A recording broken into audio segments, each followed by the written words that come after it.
Hallo und herzlich willkommen. Schön, dass du heute hier bist. Die nächste Zeit gehört nur dir und deinem Deutsch. Du musst heute keine Prüfung machen. Du musst keine langen Regeln auswendig lernen. Du musst auch nicht jedes Wort sofort verstehen. Du kannst einfach zuhören. Du kannst langsam lesen. Du kannst leise mitsprechen, wenn du möchtest. Du kannst einzelne Sätze wiederholen. Du kannst aber auch einfach ruhig sitzen und die deutsche Sprache hören. Es gibt keinen Druck. Wenn du ein Wort nicht verstehst, ist das völlig in Ordnung. Höre einfach weiter. Viele wichtige Wörter kommen später noch einmal. Manche Wörter hörst du heute 2, 3 oder 4 Mal. Das ist Absicht. Durch Wiederholung werden neue Wörter vertrauter. Bekannte Wörter geben dir Sicherheit. Wenn du dich sicherer fühlst, kannst du leichter verstehen. Später kannst du die Wörter auch leichter selbst benutzen. Heute sprechen wir über ein sehr bekanntes deutsches Wort. Das Wort heißt Feierabend. Feierabend. Vielleicht kennst du das Wort schon. Vielleicht hast du es bei der Arbeit gehört. Eine Kollegin schaut auf die Uhr und sagt: So, ich mache jetzt Feierabend. Ein Kollege nimmt seine Jacke und sagt: Schönen Feierabend. Die anderen antworten: Danke, dir auch. Aber was bedeutet Feierabend genau? Feierabend bedeutet, die Arbeit für heute ist beendet. Du musst für heute nicht mehr arbeiten. Du kannst nach Hause gehen. Du kannst dich ausruhen. Du kannst spazieren gehen. Du kannst Freunde treffen. Du kannst Sport machen. Du kannst kochen. Du kannst Musik hören. Du kannst am Fluss sitzen.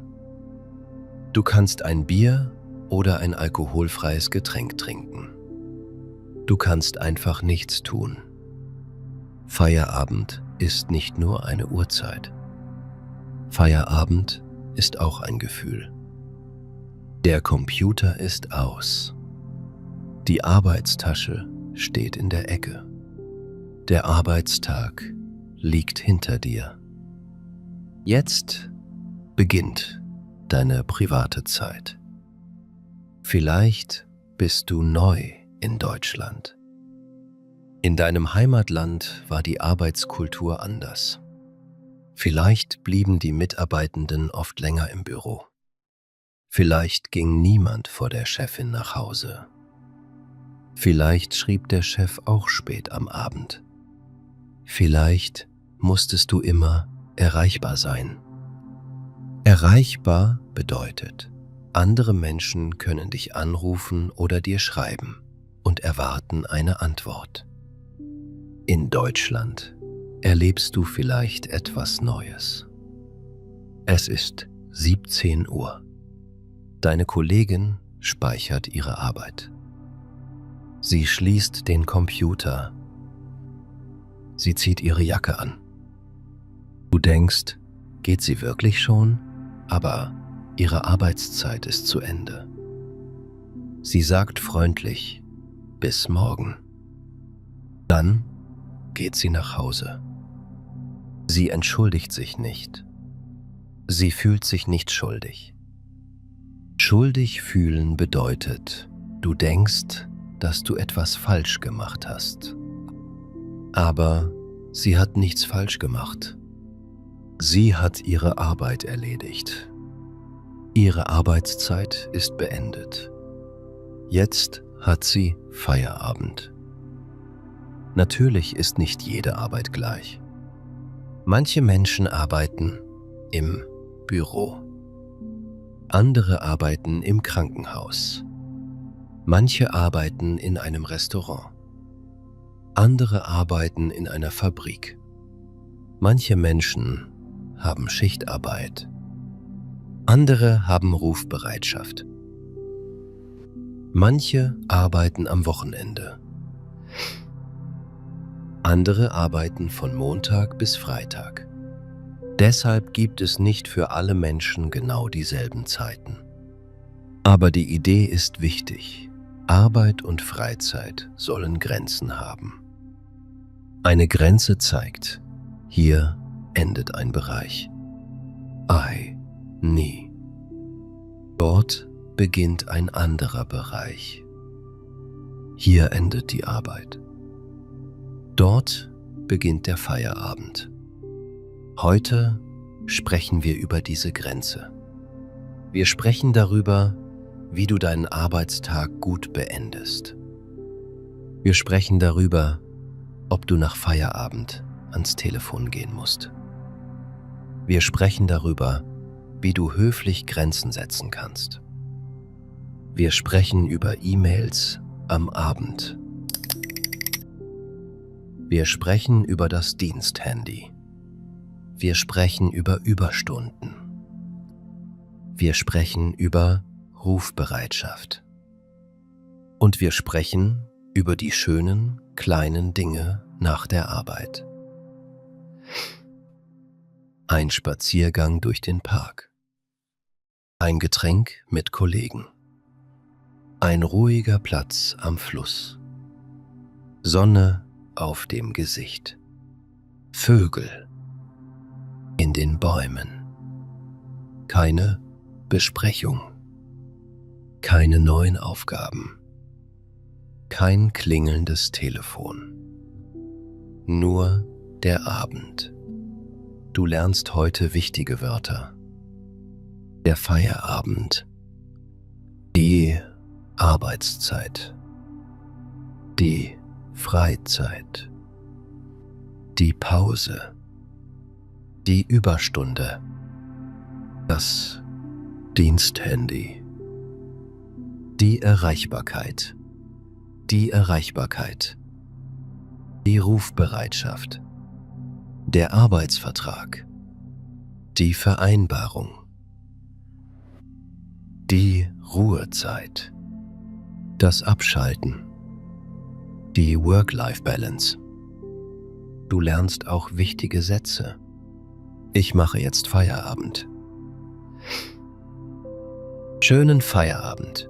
Ich kümmere mich morgen darum. Meine Arbeitszeit ist für heute beendet. Ist das dringend oder kann es bis morgen warten? Ich bin heute nicht im Bereitschaftsdienst. Nach Feierabend bin ich normalerweise nicht erreichbar. Bitte, schicken Sie mir die Informationen per E-Mail. Ich beantworte die Nachricht morgen während meiner Arbeitszeit. Du musst heute nicht alles behalten. Wir gehen langsam. Ein Satz nach dem anderen. Eine Situation nach der anderen. Ein Feierabend nach dem anderen. Mach es dir bequem. Atme ruhig ein. Atme ruhig ein und langsam wieder aus. Stell dir vor, es ist Freitag. Du arbeitest seit einigen Wochen in einer deutschen Firma. Es ist 16:55 Uhr. Deine Kolleginnen schließen ihre Programme. Jemand sagt, noch 5 Minuten, dann ist Feierabend. Du schaust auf die Uhr. Dann beginnt eine neue Erfahrung. Lass uns gemeinsam beginnen. 1. Der erste Arbeitsplatz in Deutschland. Du bist vor einigen Monaten nach Deutschland gekommen. Du heißt vielleicht Emma oder Daniel oder Lynn oder Karim. Dein Name ist nicht wichtig. Wichtig ist, du hast eine neue Arbeit gefunden. Du arbeitest in einem Büro. Ein Arbeitsvertrag sagt Montag bis Freitag. von 8 Uhr bis 16:30 Uhr. Du hast am Tag eine Pause. Deine wöchentliche Arbeitszeit ist im Vertrag festgelegt. Am ersten Arbeitstag kommst du früh. Es ist 7:40 Uhr. Das Büro ist noch fast leer. Du möchtest einen guten Eindruck machen. Ein guter Eindruck bedeutet, andere Menschen sollen positiv über dich denken. Du setzt dich an deinen Arbeitsplatz. Um 8 Uhr beginnt die Arbeit. Deine Kollegin Anna kommt um 7:58 Uhr. Sie sagt: Guten Morgen. Sie hängt ihre Jacke auf. Sie schaltet den Computer ein. Dann arbeitet sie ruhig. Du findest Anna sehr pünktlich. Pünktlich bedeutet, sie kommt zur vereinbarten Zeit. Nicht zu spät, aber auch nicht eine Stunde zu früh. 2. Der erste Feierabend. Um 16:20 Uhr beginnt Anna, ihren Schreibtisch aufzuräumen. Du bist überrascht.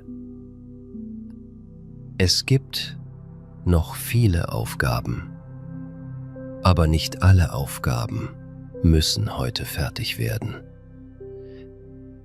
Anna schreibt eine kurze Notiz. Dann speichert sie ihre Dateien. Um 16:30 Uhr schaltet sie den Computer aus.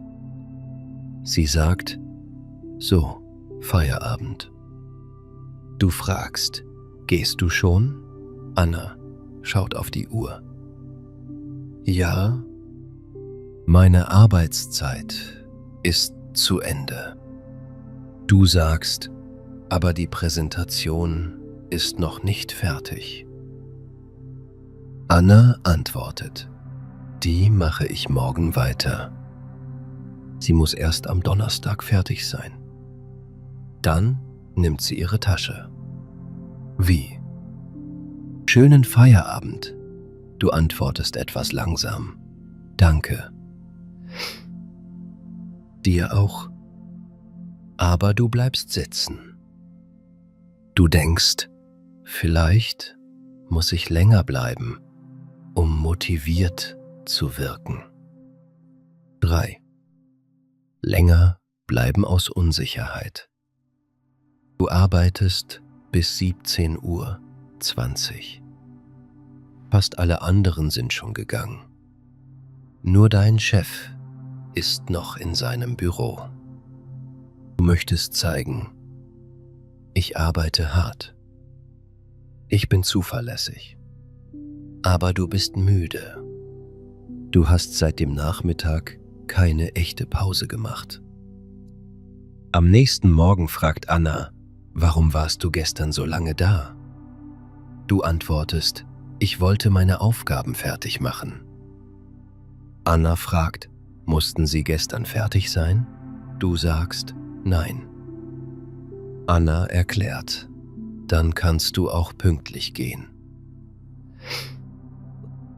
Wir arbeiten heute weiter. Du fragst: Wirkt das nicht faul? Anna lächelt.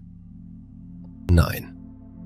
Pünktlich Feierabend zu machen bedeutet nicht, dass du faul bist. Faul bedeutet, eine Person möchte nicht arbeiten. Aber du hast gearbeitet. Du hast deine Stunden gemacht. Du hast deine Aufgaben organisiert. Das ist etwas anderes. 4. Gute Arbeit bedeutet nicht immer lange Arbeit. Eine Person kann 10 Stunden im Büro sitzen. Aber vielleicht arbeitet sie langsam. Vielleicht macht sie viele private Dinge. Vielleicht ist sie nicht gut organisiert. Eine andere Person arbeitet 8 Stunden konzentriert. Sie plant ihre Aufgaben. Sie macht Pausen. Sie beendet wichtige Dinge. Dann geht sie pünktlich. Lange im Büro sein bedeutet nicht automatisch, diese Person arbeitet besonders gut. Natürlich gibt es manchmal viel zu tun. Manchmal gibt es eine wichtige Frist. Manchmal ist ein Projekt dringend. Dann können zusätzliche Stunden nötig sein. Aber zusätzliche Stunden sollten nicht jeden Tag normal sein. Wenn jeden Tag zu viel Arbeit da ist, gibt es vielleicht ein Problem mit der Planung oder der Arbeitsmenge. 5. Was bedeutet Feierabend? Das Wort Feierabend besteht aus 2 Teilen. Feier und Abend. Aber Feierabend bedeutet nicht immer am Abend feiern. Auch eine Person mit Frühschicht kann um 14 Uhr Feierabend haben. Eine Person mit Nachtschicht kann am Morgen Feierabend haben. Feierabend bedeutet einfach, die Arbeit ist für heute beendet. Du kannst sagen, ich habe um 16 Uhr Feierabend. Oder, wann hast du heute Feierabend? Oder, nach Feierabend gehe ich einkaufen. Oder, endlich Feierabend. Das Wort endlich zeigt, du hast lange darauf gewartet. 6. Schönen Feierabend. Am Ende des Arbeitstags sagen viele Menschen, schönen Feierabend. Das ist ein freundlicher Wunsch. Es bedeutet, ich wünsche dir eine angenehme Zeit nach der Arbeit. Du kannst antworten, danke, dir auch. Bei einer formellen Person, danke, Ihnen auch. Andere Möglichkeiten sind, mach's gut. Bis morgen. Bis Montag. Erhol dich gut. Schönes Wochenende. Am Freitag hört man oft schönes Wochenende. 7. Die letzte Aufgabe des Tages. Es ist 16:20 Uhr. Du bekommst eine neue E-Mail. Die E-Mail enthält eine Aufgabe. Du hast noch 10 Minuten Arbeitszeit. Du prüfst, ist die Aufgabe dringend? Muss sie heute fertig sein oder kann sie bis morgen warten? Die E-Mail sagt, bitte senden Sie mir die Liste bis morgen um 12 Uhr. Du kannst die Aufgabe morgen früh machen. Du schreibst sie auf deine Liste. Du antwortest vielleicht, vielen Dank. Ich kümmere mich morgen Vormittag darum. Dann schließt du den Computer um 16:30 Uhr. Du musst nicht um 18 Uhr zu Hause weiterarbeiten. 8. Eine gute Aufgabenliste. Vor dem Feierabend schreibst du eine kurze Liste für morgen. Zum Beispiel Kunden-E-Mail beantworten, Präsentation weiter bearbeiten, Liste an Frau Weber senden, Termin für Freitag bestätigen. Diese Liste hilft deinem Kopf. Du musst am Abend nicht ständig denken, was muss ich morgen machen? Die Aufgabe steht auf dem Papier oder in deinem digitalen Kalender. Du kannst sie für heute loslassen. Loslassen bedeutet, du musst sie im Moment nicht mehr festhalten oder kontrollieren. 9. Das Feierabendritual. Ein Ritual ist eine Handlung, die du regelmäßig machst. Dein Feierabendritual kann sein: Dateien speichern, Arbeitsplatz aufräumen, offene Aufgaben notieren, Computer ausschalten, Diensthandy weglegen, Jacke anziehen, Kollegen verabschieden, Büro verlassen, Diese kleinen Schritte sagen deinem Gehirn, der Arbeitstag ist beendet. Jetzt beginnt die Freizeit. Im Homeoffice ist ein Ritual besonders wichtig. Dort sind Arbeit und Privatleben im selben Raum. 10. Feierabend im Homeoffice. Du arbeitest an 2 Tagen pro Woche von zu Hause. Dein Laptop steht auf dem Küchentisch. Um 16:30 Uhr ist deine Arbeitszeit vorbei. Aber der Laptop bleibt offen. Du gehst in die Küche. Du siehst eine neue Nachricht. Du antwortest schnell. Dann kommt eine zweite Nachricht. Plötzlich arbeitest du noch eine Stunde. Dein Feierabend beginnt nicht richtig. Am nächsten Tag machst du es anders. Um 16:30 Uhr schließt du alle Programme. Du schaltest den Laptop aus. Du legst ihn in eine Tasche. Die Tasche kommt in ein Regal. Jetzt ist der Küchentisch wieder ein privater Tisch. Nicht dein Büro. 11. Der Weg nach Hause. Der Weg von der Arbeit nach Hause kann ein Übergang sein. Ein Übergang verbindet 2 Bereiche. Du verlässt das Büro. Du gehst zur Bushaltestelle. Oder du fährst mit dem Fahrrad. Oder du läufst 20 Minuten nach Hause.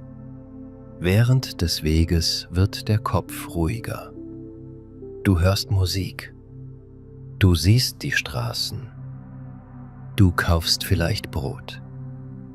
Wenn du zu Hause ankommst, fühlt sich die Arbeit schon weiter entfernt an. Im Homeoffice fehlt dieser Weg. Dann kannst du nach der Arbeit einen kurzen Spaziergang machen. 12. Der Feierabendspaziergang. Um 16:40 Uhr verlässt du das Büro. Die Sonne scheint. Es ist warm. Du entscheidest, heute fahre ich nicht sofort mit der U-Bahn. Du gehst zu Fuß. Der Weg führt durch einen Park. Du siehst Menschen mit Hunden. Kinder spielen. Ein Mann liest auf einer Bank. Du atmest tief ein. Du denkst nicht mehr an die Tabelle. Du hörst die Vögel. Du gehst langsam. Dieser Spaziergang kostet nichts. Aber er verändert deinen Tag. 13. Am Fluss sitzen. In deiner Stadt gibt es einen Fluss. Am Ufer stehen Bäume. Das Ufer ist der Bereich direkt am Wasser. Einige Menschen sitzen auf einer Wiese. Andere sitzen auf einer Mauer. Jemand hat ein Buch. 2 Freunde sprechen leise. Ein Paar teilt eine Pizza. Du findest einen freien Platz. Du setzt dich. Das Wasser bewegt sich langsam. Die Sonne ist noch warm. Niemand fragt, ist die Präsentation fertig? Niemand sagt, wir brauchen noch eine Tabelle. Niemand ruft deinen Namen.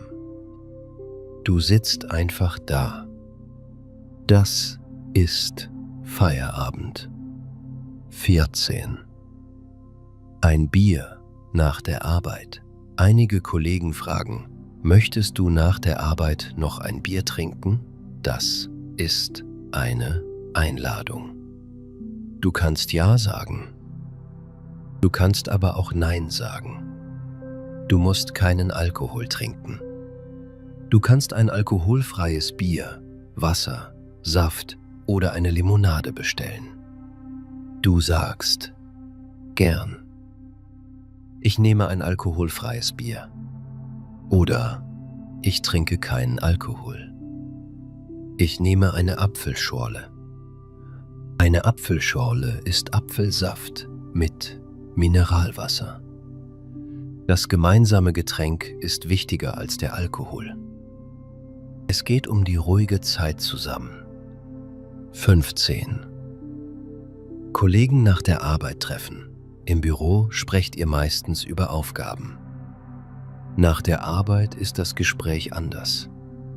Ihr sitzt in einem kleinen Café. Anna erzählt von ihrem Garten. Jonas spricht über ein Konzert. Du erzählst von deiner neuen Wohnung. Ihr lacht. Du lernst die Kollegen als private Menschen kennen.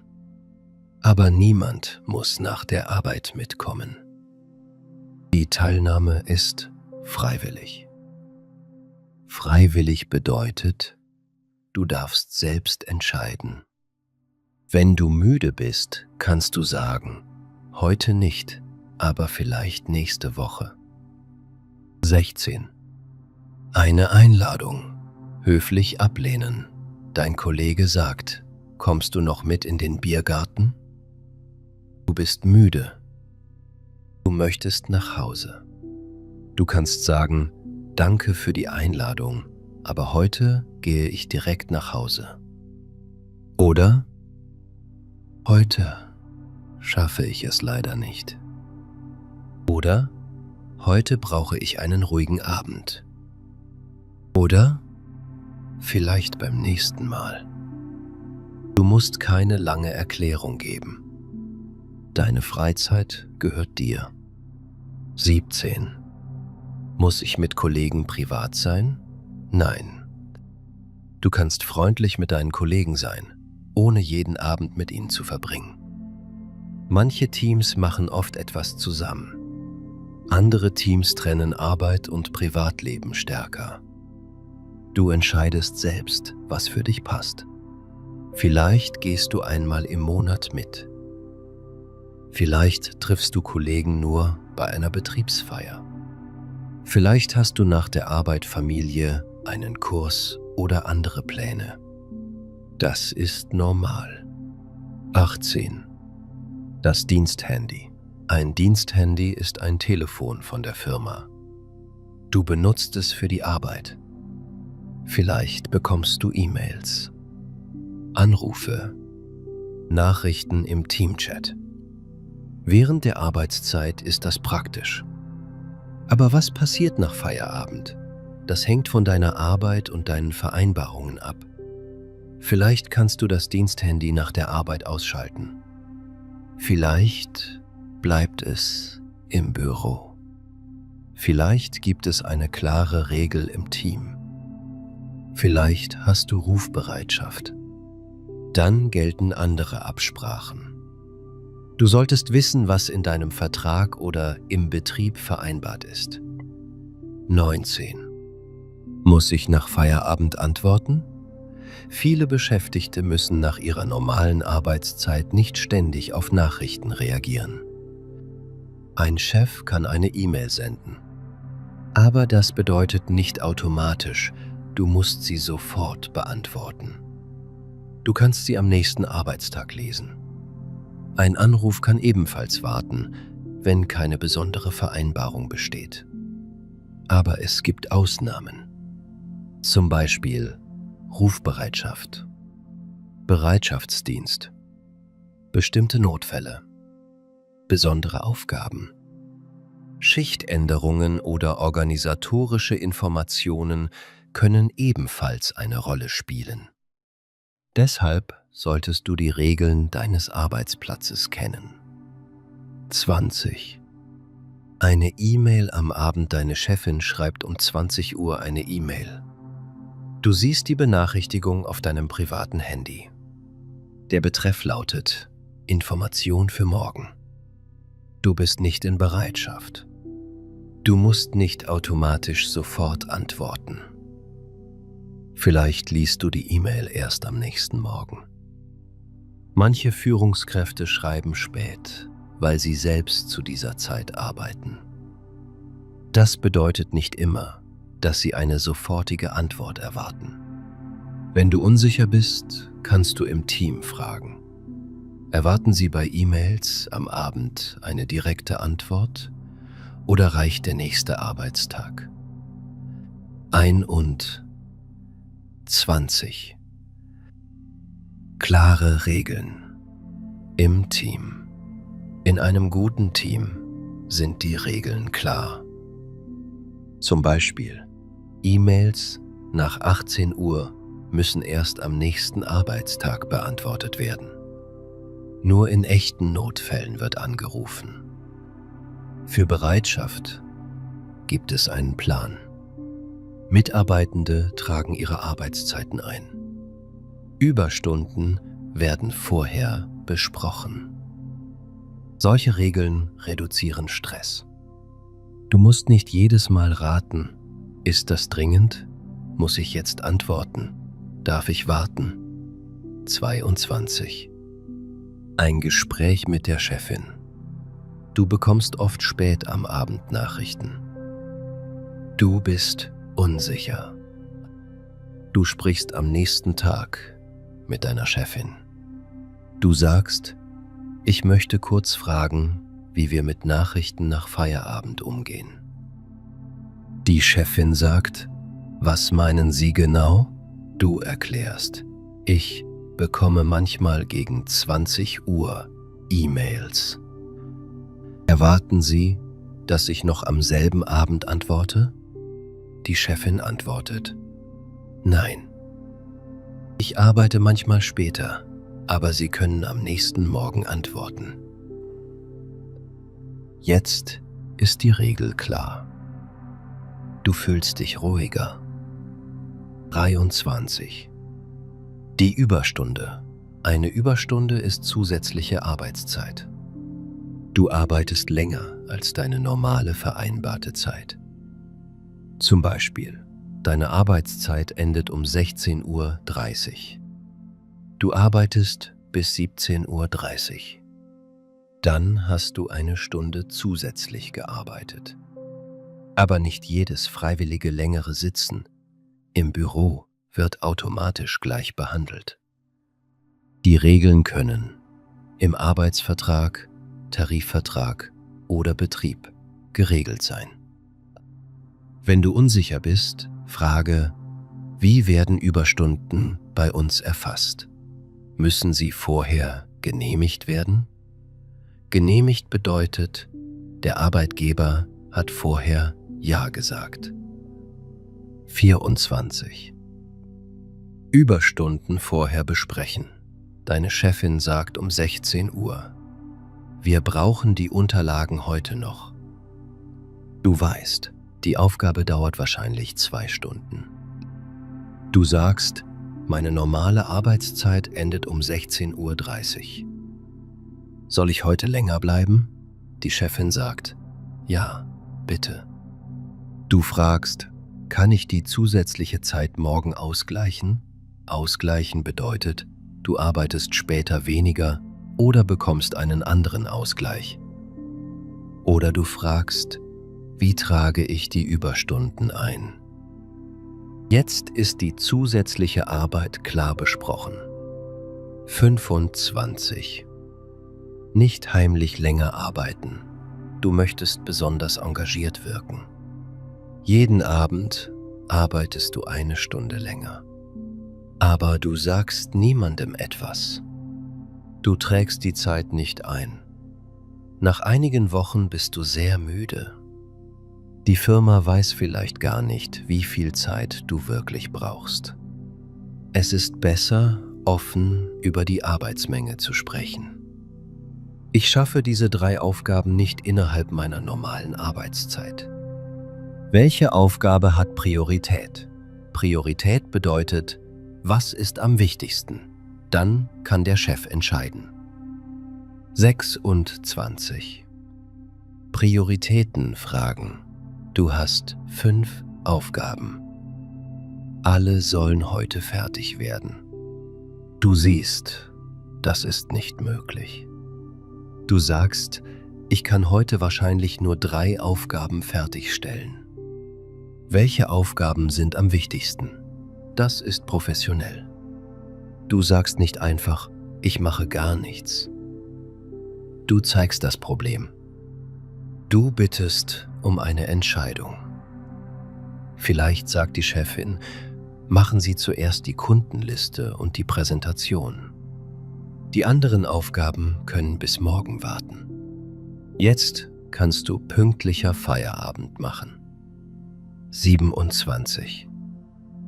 Die Ruhezeit. Nach einem Arbeitstag braucht der Körper Erholung. Erholung bedeutet, der Körper und der Kopf können sich ausruhen. Zwischen 2 Arbeitstagen gibt es normalerweise eine gesetzliche Ruhezeit. W. Grundsätzlich sind es mindestens 11 Stunden. Es gibt für bestimmte Bereiche und Situationen besondere Regeln.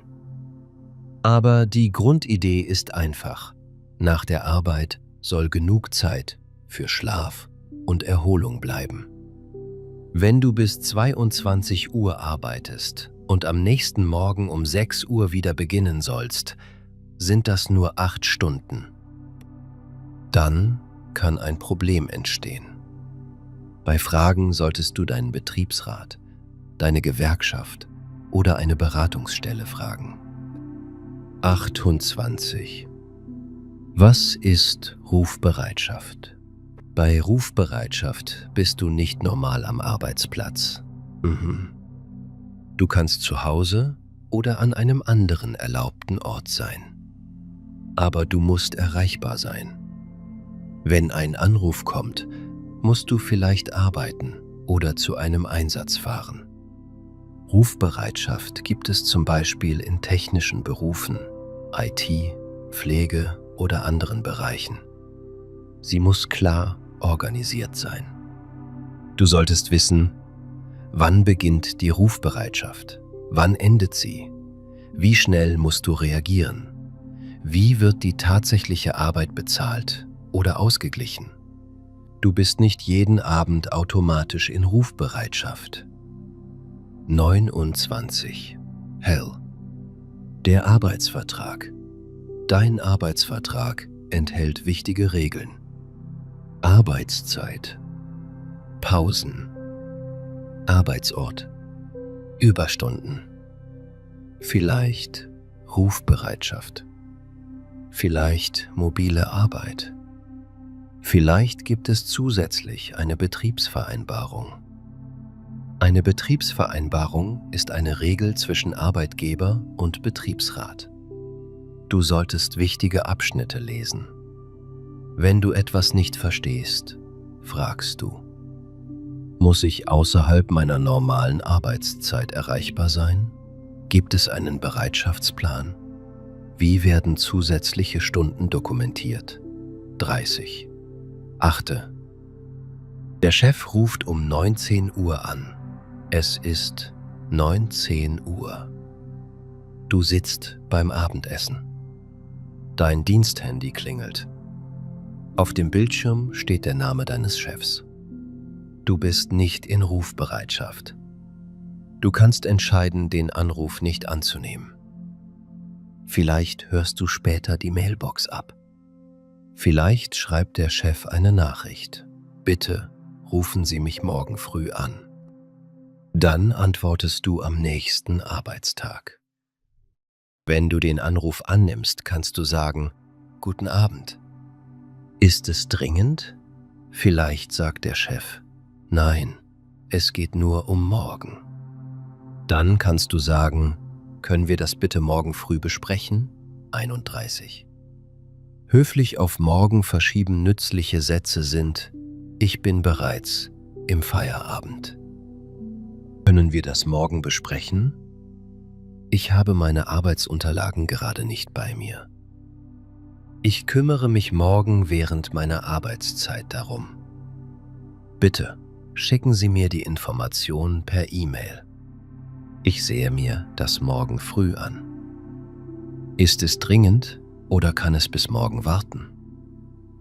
Diese Sätze sind höflich und klar. Du musst nicht wütend sprechen. Du setzt nur eine Grenze. 32. Ein echter dringender Fall. Manchmal gibt es wirklich einen dringenden Fall. Ein technisches System ist ausgefallen. Ein wichtiges Gebäude hat ein Problem. Ein Kunde braucht sofort eine Information. Aber dringend sollte nicht jeden Abend bedeuten. Wenn ständig Notfälle entstehen, braucht das Unternehmen vielleicht bessere Planung. Du kannst in einem echten Notfall helfen.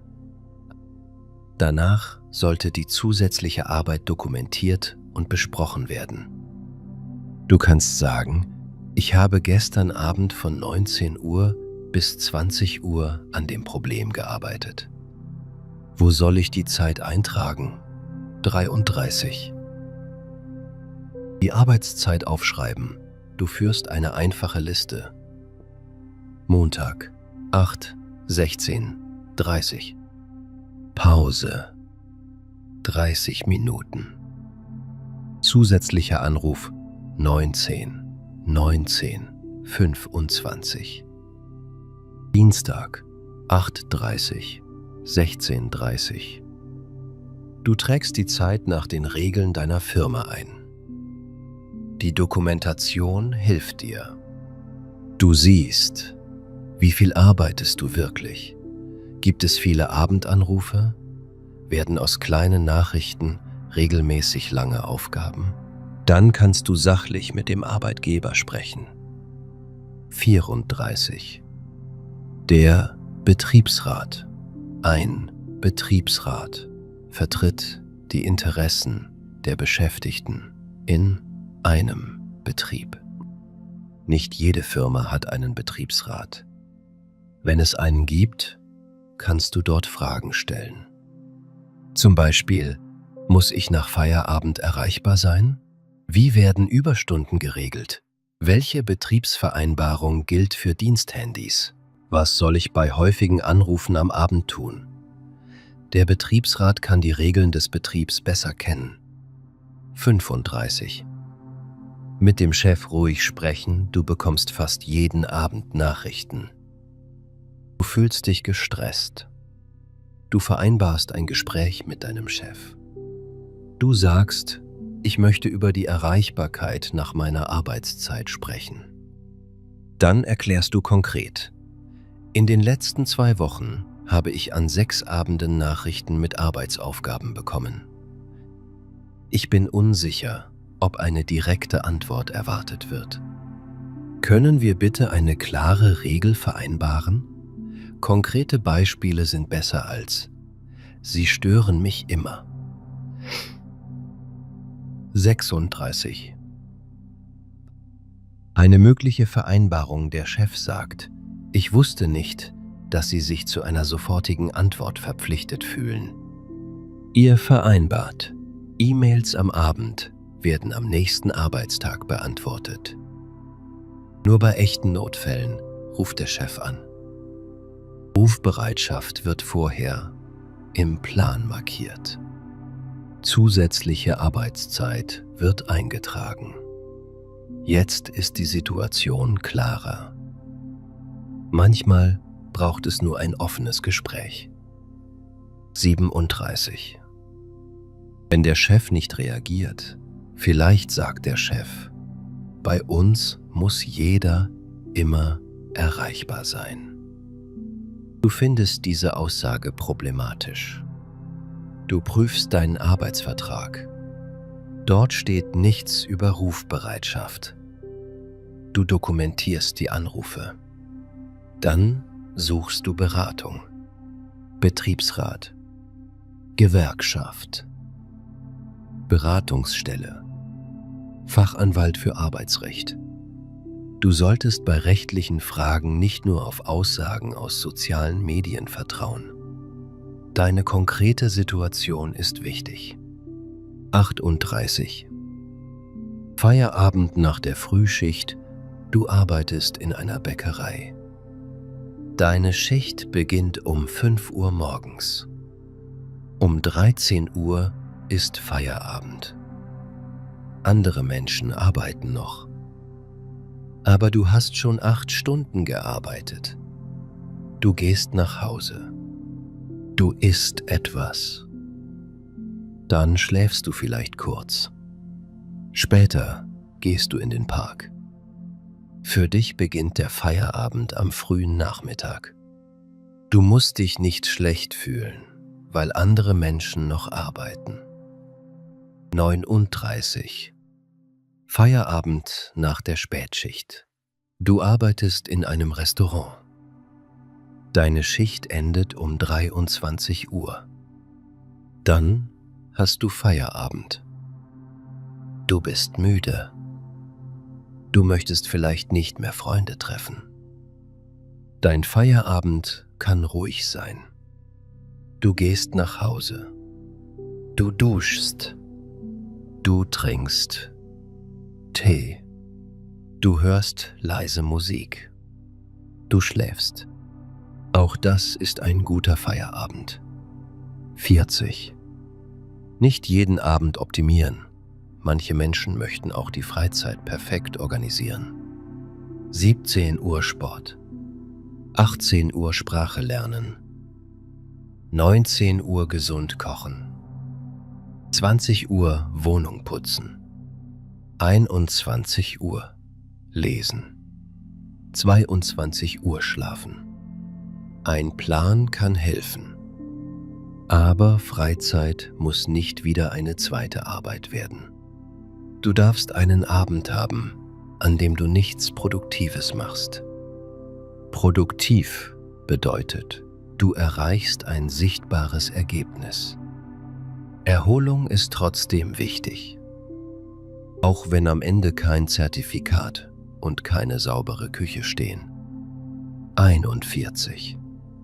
Deutsch lernen nach der Arbeit. Du möchtest dein Deutsch verbessern. Du planst jeden Abend 2 Stunden lernen. Aber nach der Arbeit bist du oft müde. Du fühlst dich schuldig. Vielleicht ist ein kleinerer Plan besser. 20 Minuten hören. 10 neue Wörter. Eine kurze Geschichte. Oder einfach dieser Text. Du kannst Deutsch mit dem Feierabend verbinden. Du gehst spazieren und hörst eine einfache deutsche Audioaufnahme. Du sitzt am Fluss und liest 5 Seiten. Lernen darf ruhig sein. 42. Sport nach Feierabend. Sport kann helfen, den Kopf frei zu bekommen. Du gehst joggen. Du fährst Fahrrad. Du schwimmst. Du besuchst einen Kurs. Du musst keinen Leistungssport machen. Ein Spaziergang ist auch Bewegung. Du arbeitest den ganzen Tag am Schreibtisch. Nach der Arbeit bewegst du deinen Körper. Die Gedanken an das Büro werden weniger. 43. Allein sein. Genießen. Du bist neu in Deutschland. Vielleicht kennst du noch nicht viele Menschen.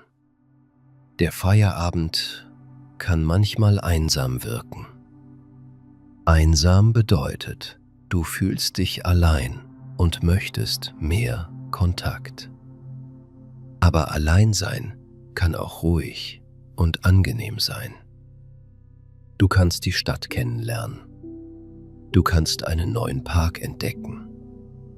Du kannst in einer Bibliothek sitzen. Du kannst einen Kurs besuchen. Du kannst langsam neue Kontakte finden. 44.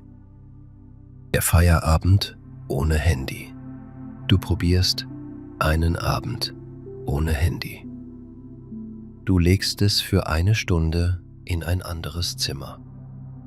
Am Anfang greifst du automatisch in deine Tasche. Dann erinnerst du dich, das Handy liegt im Schlafzimmer. Du kochst. Du isst. Du gehst kurz spazieren.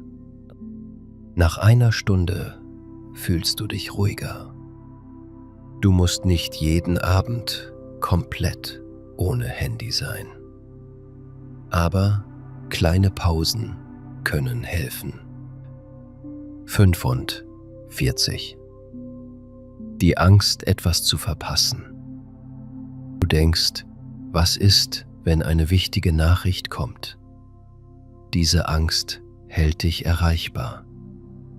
Aber in einem gut organisierten Betrieb gibt es Regeln für echte Notfälle. Wenn du keine Bereitschaft hast, sollte nicht jede kleine Frage am Abend zu deinem Problem werden. Du kannst mit deinem Team klären, was ist ein Notfall, wer ist dann zuständig, welche Nummer wird benutzt. So musst du nicht jede E-Mail sofort kontrollieren. 46. Ein Notfallplan. Das Team erstellt einen Notfallplan. Darin steht, bei technischen Notfällen wird die Bereitschaftsnummer angerufen. Die Person in Rufbereitschaft steht im Kalender. Normale Fragen werden per E-Mail gesendet. Sie werden am nächsten Arbeitstag beantwortet. Jetzt weiß jeder, wer muss erreichbar sein, wer hat frei. Das verhindert unnötige Anrufe. 47. Gruppenchats. Das Team hat einen Gruppenchat. Am Abend schreiben einige Kollegen weiter. Abend, Memes, Fotos, Arbeitsfragen, private Nachrichten.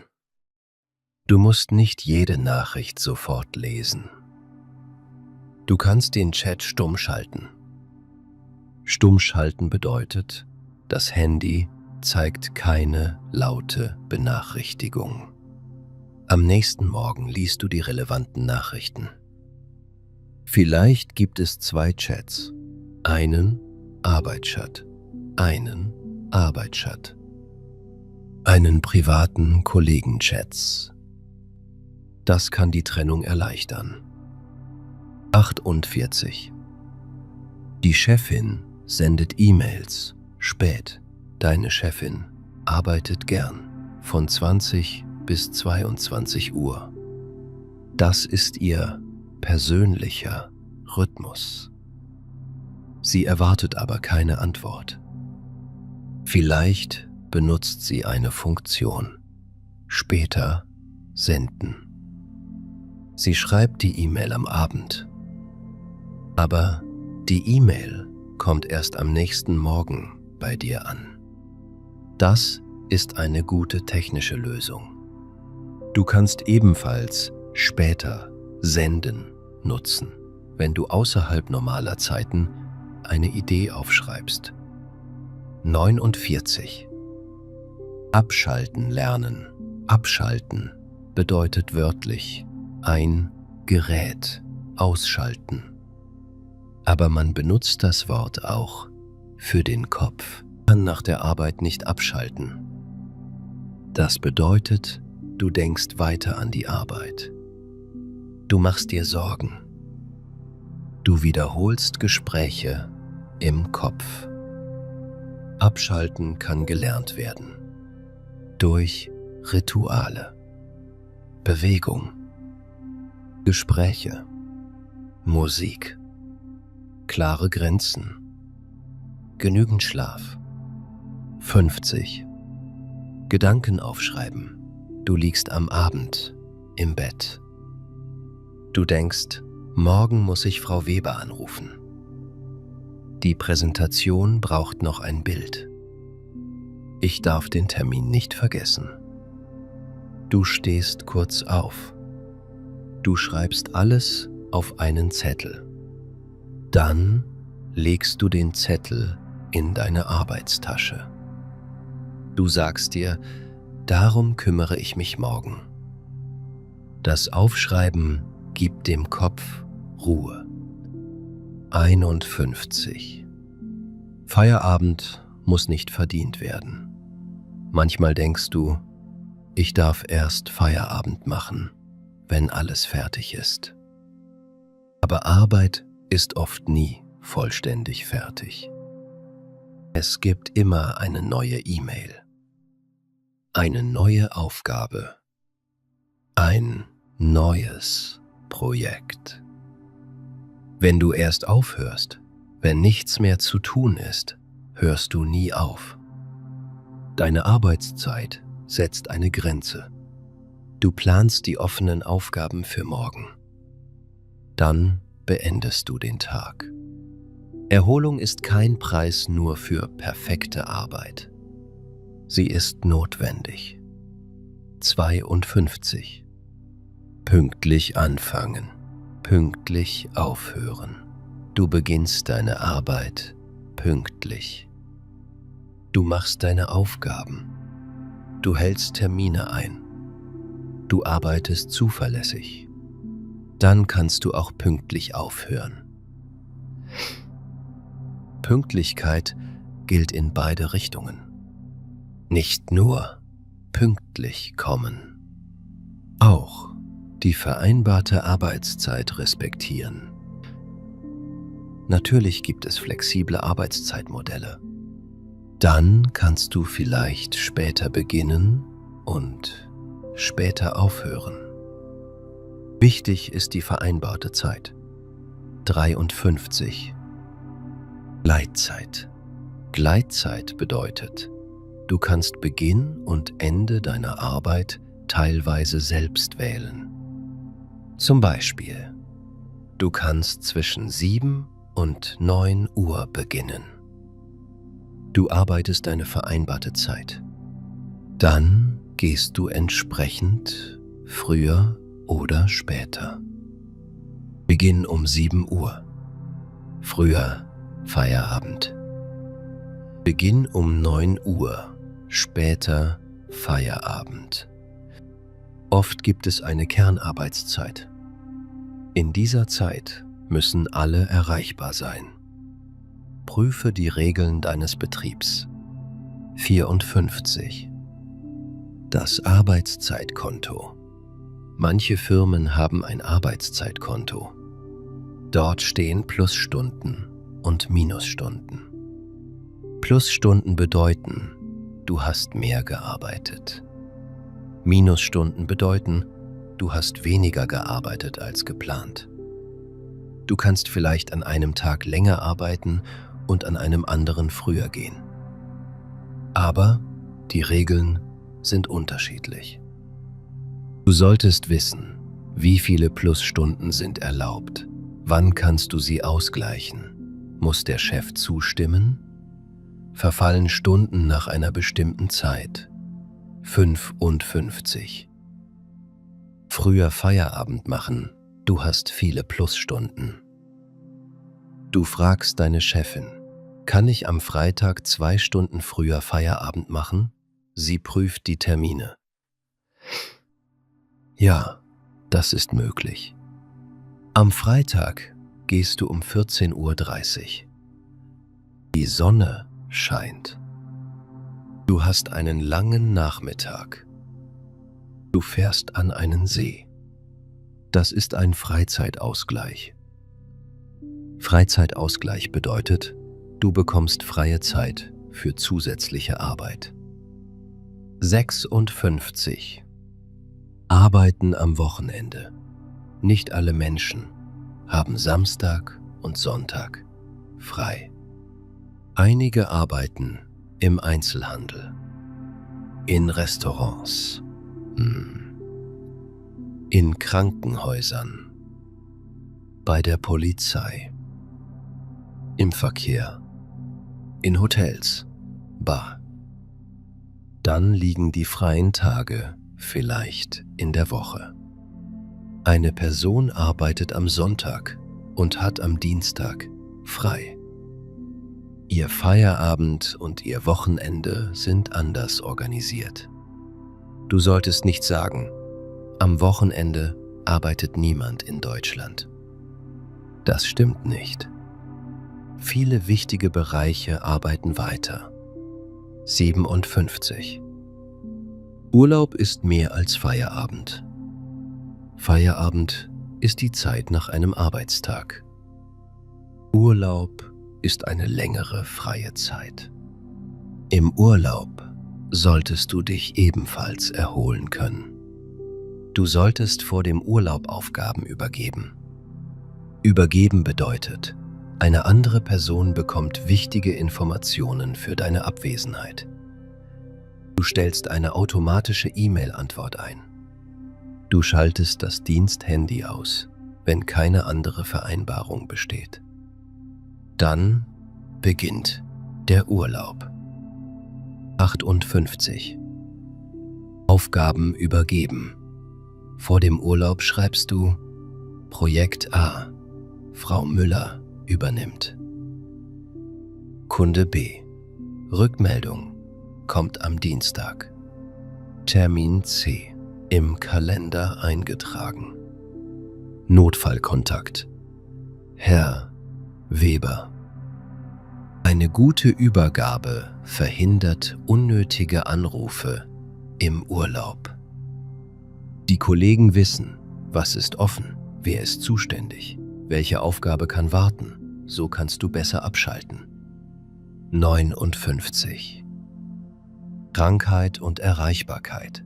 Wenn du krank bist, meldest du dich nach den Regeln deiner Firma krank. Du bist dann nicht normal im Feierabend. Du bist arbeitsunfähig und sollst dich erholen. Vielleicht muss eine kurze organisatorische Frage geklärt werden. Aber du solltest nicht den ganzen Tag arbeiten. Wenn der Chef ständig Aufgaben schickt, solltest du die Situation ansprechen oder Beratung suchen. Die genauen Regeln hängen von der Situation ab. 60. Grenzen ohne Konflikt. Eine Grenze muss kein Streit sein. Du kannst ruhig sagen: Ich bin heute nicht mehr am Arbeitsplatz. Ich sehe mir das morgen an. Bitte planen wir diese Aufgabe für morgen ein. Für Abenddienste brauche ich eine vorherige Absprache. Heute bin ich nicht in Rufbereitschaft.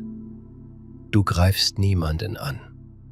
Du erklärst nur deine Verfügbarkeit. Verfügbarkeit bedeutet, wann kannst du arbeiten oder antworten. 61. Das machen wir morgen. Dieser Satz ist sehr nützlich. Das machen wir morgen. Er bedeutet, die Aufgabe ist nicht vergessen, aber sie wird nicht heute erledigt. Du kannst sagen: Ich habe die Aufgabe notiert. Das machen wir morgen früh. Der Satz gibt Sicherheit. Dir und der anderen Person. Die Arbeit ist geplant.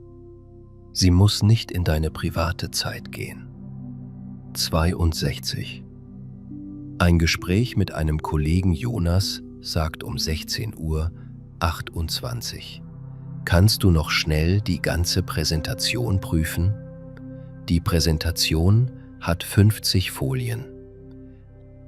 Schnell bedeutet hier wahrscheinlich nicht 2 Minuten. Du fragst: Wann brauchst du die Rückmeldung? Jonas sagt: Morgen Mittag. Du antwortest: Dann prüfe ich sie morgen früh.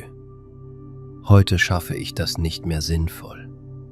Sinnvoll bedeutet, du kannst die Aufgabe in guter Qualität erledigen. Jonas sagt: Okay. Du gehst pünktlich. 63. Die angeblich kleine Aufgabe. Manchmal beginnt eine Aufgabe mit nur ganz kurz. Aber sie dauert lange. Kannst du nur kurz den Vertrag lesen? Kannst du nur kurz die Zahlen prüfen? Du kannst fragen: Wie umfangreich ist die Aufgabe? Umfangreich bedeutet, wie groß ist die Aufgabe? Bis wann brauchst du das? Welche anderen Aufgaben soll ich dafür verschieben? Diese Fragen helfen bei der Planung. 64. Qualität braucht Zeit. Wenn du müde bist, machst du mehr Fehler. Wenn du müde bist, Männer, wenn. Eine wichtige Aufgabe um 21 Uhr kann schlechter werden. Manchmal ist es besser, am nächsten Morgen frisch zu beginnen.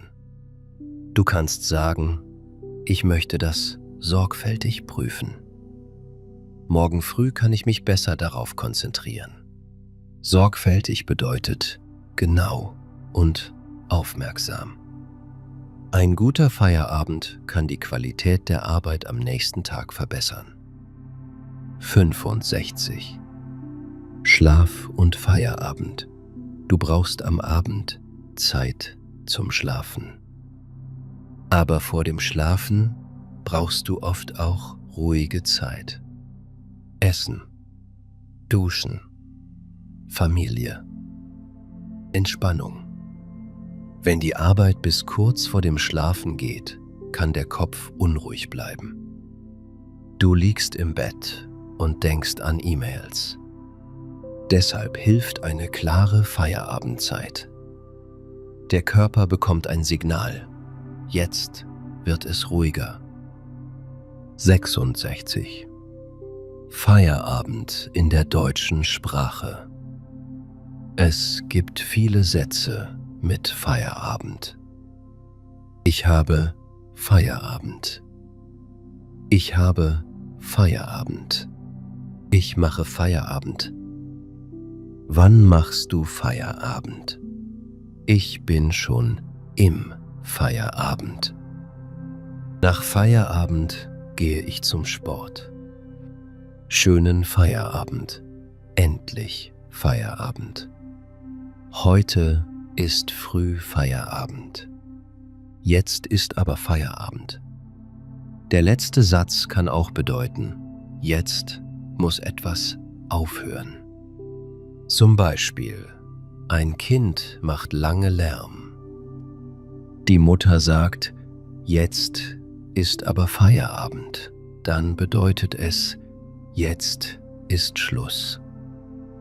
67. Den Kopf frei bekommen. Du gehst nach der Arbeit spazieren. Du sagst, ich muss den Kopf frei bekommen.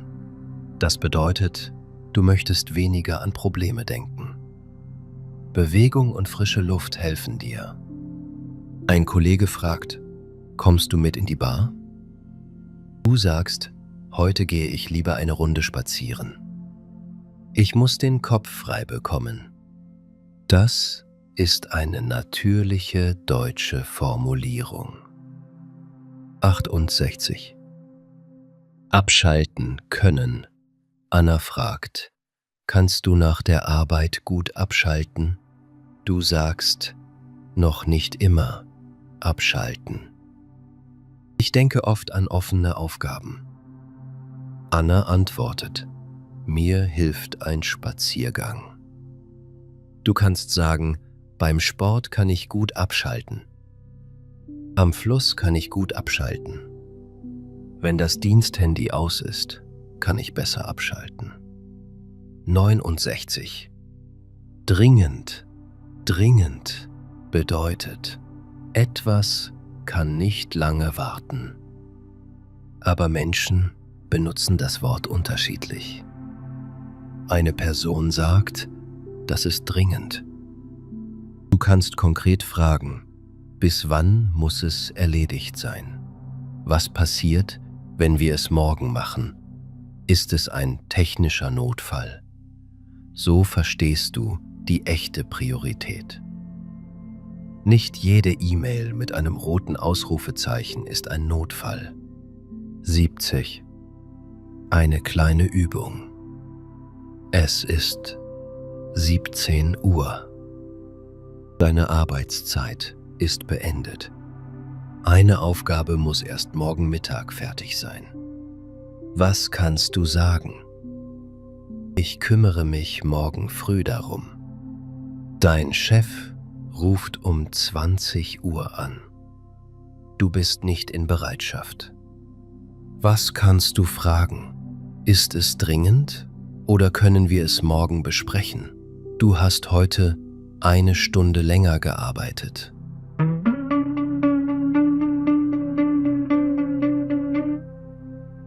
Was solltest du tun? Die zusätzliche Zeit nach den Regeln des Betriebs dokumentieren. Eine Kollegin lädt dich auf ein Bier ein. Du möchtest keinen Alkohol. Was kannst du sagen? Gern, aber ich nehme ein alkoholfreies Getränk. Du bist müde und möchtest nicht mitkommen. Was kannst du sagen? Danke, aber heute gehe ich direkt nach Hause. Sehr gut. 71. Typische Fehler. Fehler Nummer 1. Jeden Tag länger bleiben, obwohl es nicht nötig ist. Lösung: Aufgaben planen und Arbeitszeit respektieren. Fehler Nummer 2.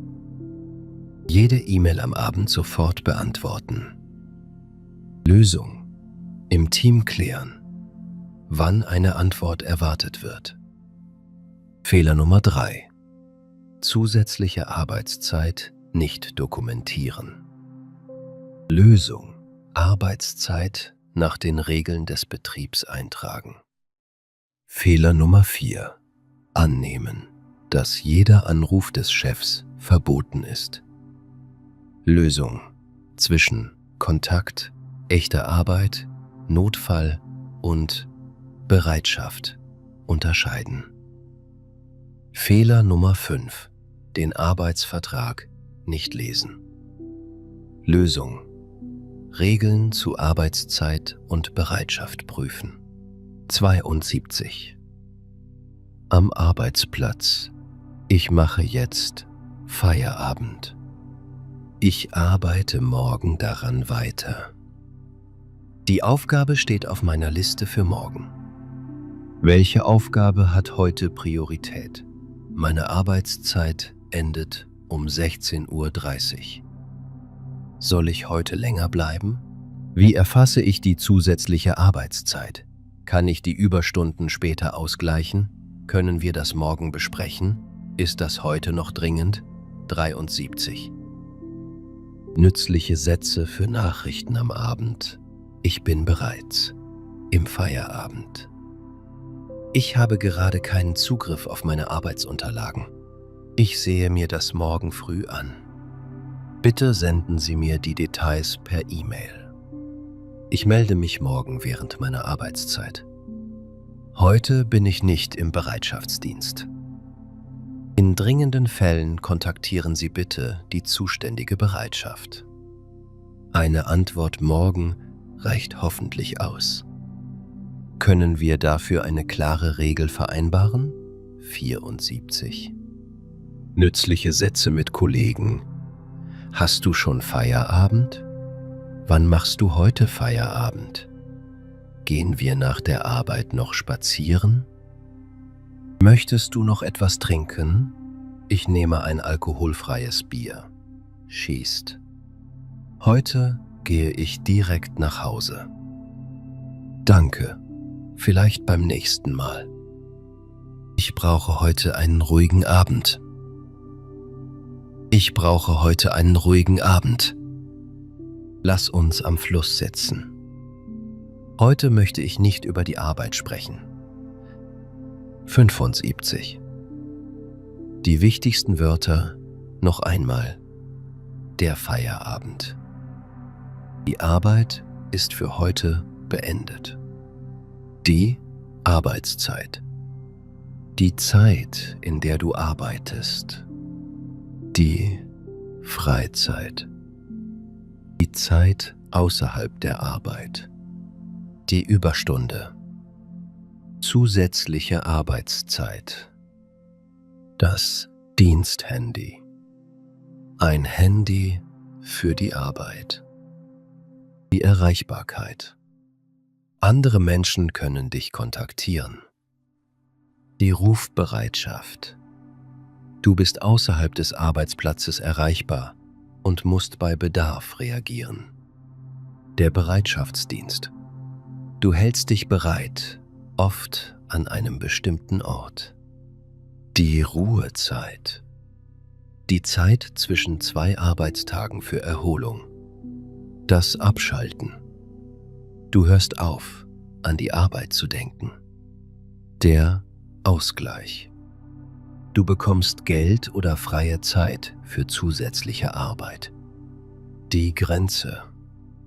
Hier endet die Arbeit, dort beginnt die Freizeit. 76. Die wichtigsten Regeln noch einmal. Kenne deine normale Arbeitszeit. Lies deinen Arbeitsvertrag. Frage nach den Regeln für Überstunden. Prüfe, ob es Rufbereitschaft gibt. Dokumentiere zusätzliche Arbeitszeit. Kläre, ob E-Mails am Abend sofort beantwortet werden müssen. Antworte nicht automatisch auf jede Nachricht. Nutze ein Feierabendritual. Schalte den Arbeitscomputer aus. Lege das Diensthandy weg, wenn keine Bereitschaft besteht. Notiere offene Aufgaben für morgen. Plane Zeit für Erholung. Mache einen Spaziergang. Treffe Freunde, wenn du möchtest. Bleibe allein, wenn du Ruhe brauchst. Trinke das Getränk, das du selbst möchtest. Genieße kleine Momente. 77. Ruhiger Abschluss. Jetzt sind wir fast am Ende. Du hast heute viele Wörter und Sätze gehört. Vielleicht erinnerst du dich nicht an alles. Das ist völlig in Ordnung. Du musst heute nicht jedes Wort behalten. Einige Wörter bleiben sofort. Andere Wörter kommen später zurück. Vielleicht hörst du morgen im Büro: Ich mache Feierabend. Dann weißt du, die Arbeit ist für heute beendet. Vielleicht bekommst du am Abend eine E-Mail. Dann fragst du dich: Muss ich jetzt antworten? Bin ich in Rufbereitschaft? Ist es wirklich dringend? Kann es bis morgen warten? Vielleicht ist die Antwort: Ich kümmere mich morgen darum. Vielleicht musst du wirklich arbeiten. Dann dokumentierst du die Zeit und klärst den Ausgleich. Vielleicht gehst du nach der Arbeit spazieren. Dann erinnerst du dich: Ein Spaziergang braucht kein Ziel. Vielleicht sitzt du am Fluss. Du trinkst ein Bier, ein alkoholfreies Bier, Wasser oder Saft. Du entscheidest selbst. Vielleicht möchtest du mit niemandem sprechen. Auch das ist in Ordnung. Vielleicht triffst du Kollegen. Ihr sprecht über Musik, Reisen und das Wochenende. Nicht über Tabellen, nicht über Termine, nicht über neue Aufgaben. Atme noch einmal ruhig ein. Atme ruhig ein und langsam wieder aus. Du bist neu in Deutschland. Du musst nicht jede Arbeitsregel sofort kennen. Du darfst fragen. Du darfst deinen Vertrag lesen. Du darfst die Regeln zur Erreichbarkeit klären. Du darfst eine Aufgabe für morgen notieren. Du darfst den Computer ausschalten. Du darfst das Diensthandy weglegen. Du darfst nach Hause gehen. Du darfst dich erholen. Die wichtigsten Sätze sind einfach: Ich mache jetzt Feierabend. Ich arbeite morgen daran weiter. Ist das dringend? Können wir das morgen besprechen? Ich bin heute nicht in Rufbereitschaft. Ich kümmere mich morgen während meiner Arbeitszeit darum. Schönen Feierabend. Danke, dir auch. Diese Sätze sind jetzt nicht mehr völlig fremd. Du hast sie gehört. Du hast sie in vielen Situationen gesehen. Du hast sie wiederholt. Beim nächsten Mal werden sie leichter kommen. Danke, dass du heute dabei warst. Danke, dass du dir Zeit für dein Deutsch genommen hast. Du hast heute nicht nur neue deutsche Wörter gelernt, du hast auch eine wichtige Idee kennengelernt. Gute Arbeit braucht Erholung. Arbeit darf enden. Der Abend darf dir gehören. Ein Schritt nach dem anderen. Eine Grenze nach der anderen. Ein ruhiger Abend nach dem anderen. Bis bald. Und denk daran, Computer aus. Diensthandy weg. Jacke an. Tür zu. Tief atmen. Jetzt ist Feierabend.